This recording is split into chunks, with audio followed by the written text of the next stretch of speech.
Hi, I'm Philip, one of the piano instructors here at Take Lessons, and in this video we will be discussing finger positions and finger exercises. So let's get started by looking at the fingers themselves. On each hand, we're going to have 5 numbered fingers. Let's start by looking at just one hand. The thumb is going to be finger 1. Your index finger is finger 2.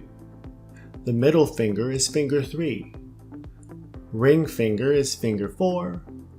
Pinky is finger 5. Let's redo that again. 1, 2, 3, 4, 5. Do that with me. Ready? Go. 1, 2, 3, 4, 5. Now let's look at the other hand. Now is it going to be the same direction or the same fingers? It's the same fingers, so the thumb is still 1. Let's do this. 1, 2, 3, 4, 5. Do that with me. Ready? Go. 1, 2, 3, 4, 5. Now let's look at the next most important part of this is going to be hand position on the piano. Before we even move down to the piano, let's take a look at that in the air.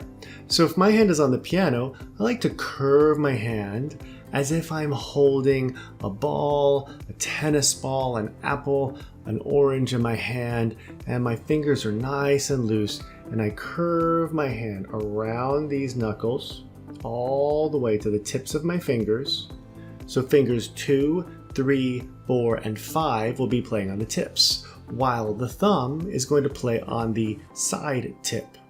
So it's going to look like, pretend like these are keys, and it's going to look a little bit like this. Try to keep it curved. One of the things to try to avoid is this, where the fingers buckle in. We don't want this kind of motion. This creates more tension. Try to stay on the tips of the fingers. The other things we don't want is, I call this the crab. We don't want to buckle this knuckle in like this, and we don't want to do the claw, where you're really just tightening so hard just to be able to keep your fingers in the same position. Just try to keep it relaxed. Now let's go to the piano and do some exercises. So now that we know the position of the hand, we're going to take the right hand, and we're going to place it on the notes C, D, E, F, and G, and keep it nice and curved. And here's the exercise we're going to do. We're going to play 5 fingers up and down, and we're going to call out the finger numbers as we do it. This is going to help to solidify the finger numbers in your muscle memory. Let me demonstrate once. 1, 2, 3, 4, 5, 4, 3, 2, 1. We're trying this with the right hand first. Try this with me. Ready? Go. 1, 2, 3, 4, 5, 4, 3, 2, 1. Good job.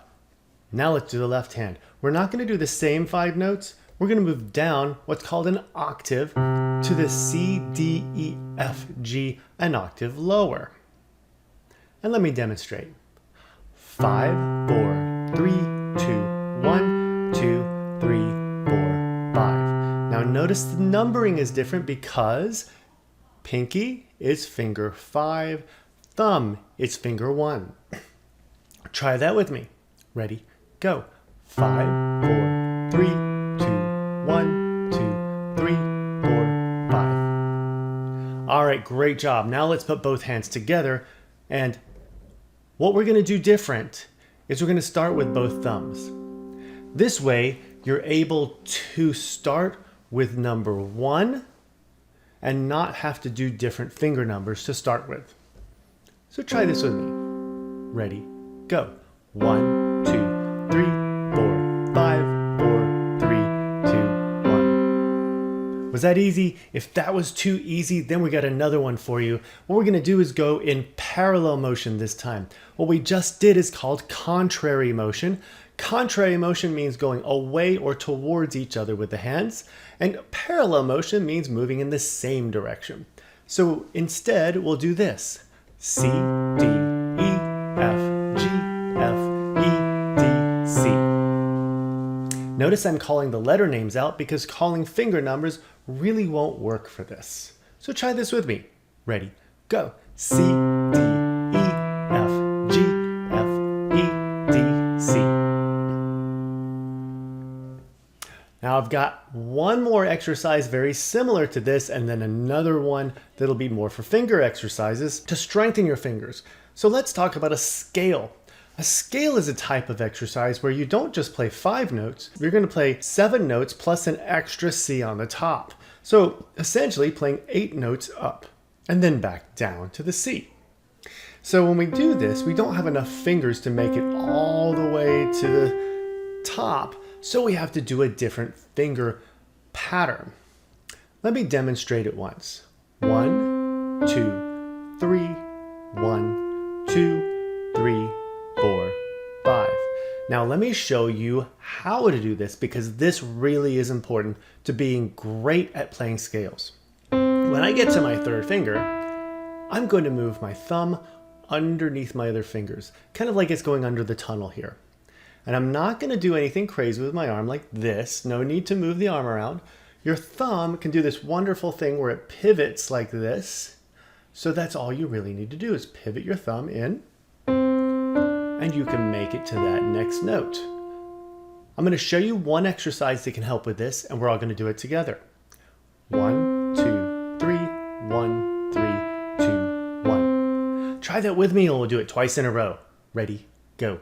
1, 2, 3, 1, 3, 2, 1. 1, 2, 3, 1, 3, 2, 1, 2, 3, 1, 3, 2, 1. Now let's try the whole scale on the way up. Ready for it? Ready, go. 1, 2, 3, 1, 2, 3, 4, 5. Did you get it? If you didn't, just slow it down. You'll get it soon enough. Let's go on the way back down, and what we're going to do is switch the finger numbers. Let me demonstrate once for you. 5, 4, 3, 2, 1, 3, 2, 1. Similarly, what we're going to do when we get to the thumb and need to get the 3rd finger over here is we're going to pivot the thumb to allow the rest of the hand to move. Like that. Try this all with me. Ready? Go. 5, 4, 3, 2, 1, 3, 2, 1. Great job. Now let's go to the left hand. And what we're going to do with the left hand, and I'm going to start with middle C also. So we're going to go the opposite way to make it a little easier to understand. Let me demonstrate this once. 1, 2, 3, 1, 2, 3, 4, 5. Same thing we did with the right hand. When you get to this 3rd finger, the thumb goes under the other fingers through the tunnel to get to the G, then just move the other fingers over to meet it. Try this with me. Ready, go. 1, 2, 3, 1, 2, 3, 4, 5. Great job. On the way up, it's the same as the right hand going down. So let me demonstrate that once. 5, 4, 3, 2, 1, 3, 2, 1. Try that with me. Ready, go. 5, 4, 3, 2, 1, 3, 2, 1. Awesome job. I've got one more exercise for you. This one is super easy to learn, not so easy to do, but I know you're ready for it. We're going to place all 5 fingers on C, D, E, F, G just with the right hand, and you're going to leave it down. But when you do this, don't push as hard as you can. I don't want to see any of this. I don't want to see any of this. Pushing like, I can't keep these down. We don't need to do that. Just hold them down. The keys aren't that heavy. You can do it. Keep it relaxed. Then release the thumb. Stay relaxed on these as much as you possibly can. And then what we're going to do, we're going to play the thumb note 4 times. Like this. 1, 2, 3, 4. Did you see my arm move up here and my wrist move a little bit? It's okay to move. You don't have to stay like this. This is like a piston in a car. You are not a car piston. Neither is your hand. You can move more fluidly. It's like a dancer instead. All right, try this with me. Ready, go. 1, 2, 3, 4. Good job. Release the 2nd finger. Do the same thing. Ready? 1, 2, 3, 4. If this is all too fast, just slow it down. You can do it as slow as you need to or as fast as you need to. Just keep it even and make sure to stay relaxed. Release the third finger. Ready? 1, 2, 3, 4. Great job. Now the two hard ones are coming up. Fourth finger. This is kind of hard to keep the other fingers down. Just take it slow. All right? Ready? Go. 1, 2, 3, 4. If you did it, awesome job. If you didn't, don't worry, you'll get this. Then release the pinky. 1, 2, 3, 4. All right, shake it out. Relax that hand. Give it a rest. Left hand's turn. Left hand's gonna start with a thumb also. Make sure you're staying relaxed just like the right hand. And release the thumb. Ready? 1, 2, 3, 4. Release the second finger. 1, 2, 3, 4. Release the third finger. 1, 2, 3, 4. Release the fourth finger. 1, 2, 3, 4. Then the fifth finger, you're almost done. 1, 2, 3, 4. Great job, everybody. I hope you enjoyed this video. Thank you for watching and see you next time.